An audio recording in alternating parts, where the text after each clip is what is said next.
For my money, the worst video game villain of all time has to be Dr. Wily. Now, I know that's a controversial pick because he's a popular character in a popular franchise, but you know, when I just look at him as a character, Dr. Albert Wily is a man who is unable to change. He makes these robots to try to take over the world, that for whatever reason all have weaknesses against each other, so that one really smart robot could roll up, by the way, one really smart robot with an infinite number of continues could just roll up and find the weak one and then take them all out systematically. And one's always weak enough to beat with the Mega Buster. In fact, all of them can be beaten by the Mega Buster. Why doesn't he just make one Mega Buster proof robot? Ta-da! No weaknesses. I can understand you not getting that till maybe Mega Man 3, and then in 4 going, okay, this time I've got to do something different. But he doesn't do anything different. Also, like I said, he's unable to change. It's, you know, he's the villain of the first 3 Mega Man games. Fine, that makes sense. Then in the 4th one, oh, it's Dr. Cossack. No, it's just Wily. Oh, in the 5th one, oh, it's Proto Man. He's the bad guy now. No, it's just Wily. Number 6, oh my God, it's Dr. X, who looks strangely like Wily, but probably isn't. Oh, by the way, it's Dr. Wily. Like, it's always frickin' Dr. Wily, and I just feel like if he were a real person, you'd have to start going like, Albert, look at yourself. You just don't know how to change. Why do you keep thinking these things are gonna work, Albert? Why do you think that the same tactics, that's the definition of insanity, right, Albert? I mean, at some point you feel bad for the guy. He's done this, what, 11, 12 times now? If you don't include all the offshoots and spin-offs? At some point you just want him to realize that there's not just one way to do something. And it's kind of disappointing that he doesn't. To fail at being a villain, the worst fail would be to never come back, because what villains do best is come back. And that's the thing, in Super Mario 2, the American version, you have a villain named Wart, and he was only in that game and never came back after that. He's literally a wart, like he just shows up and he's there, and it's ugly, nobody wants him, but he's a wart all the same.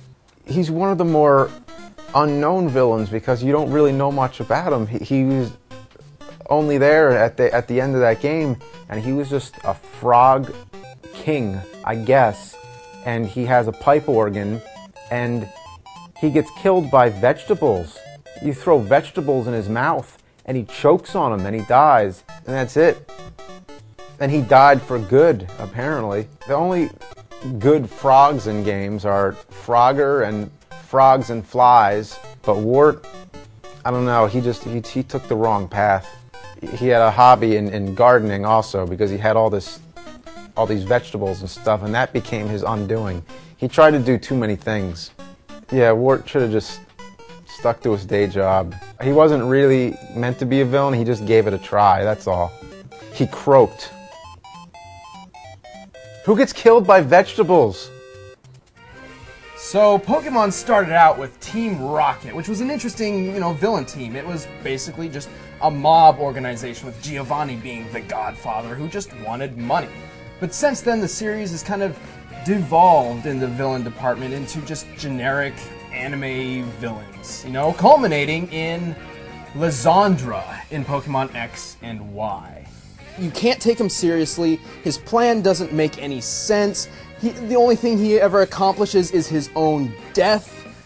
Nothing goes right for this guy, and you look at the guy and you just gotta laugh. He's laughable. He's hilarious. He leads an organization called Team Flare, and it's not because of fire, it's because they want the world to be more stylish.